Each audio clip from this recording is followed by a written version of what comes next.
Од понеделник муслиманските верници започнаа со рамазанските пости во чест на светиот месец Рамазан. Постите ќе траат се до 3 јуни, односно 29 дена. Истите се обврска на секој полнолетен муслимански верник, но не е обврзувачки за стари и болни лица, рече шех Али Саидов.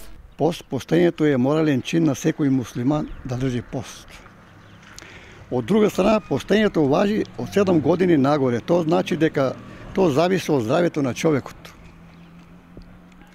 Болен човек не може да држи пост.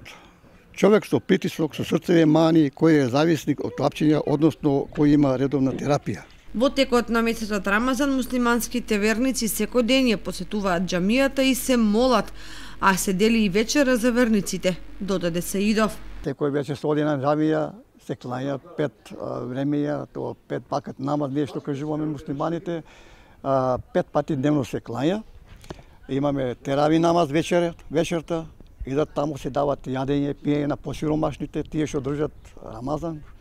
Светиот месец Рамазан е месец во кој се практикува и молитвата, споделувањето на храната, убавиот збор, месец во кој се обединуваат семејствата, суседите, пријателите, се среќаваат, се запознаваат познати и непознати, се споделуваат со нив желби за добро здравје, мир и спокој во умот и душата, среќа и благосостојба во домот на сите луѓе.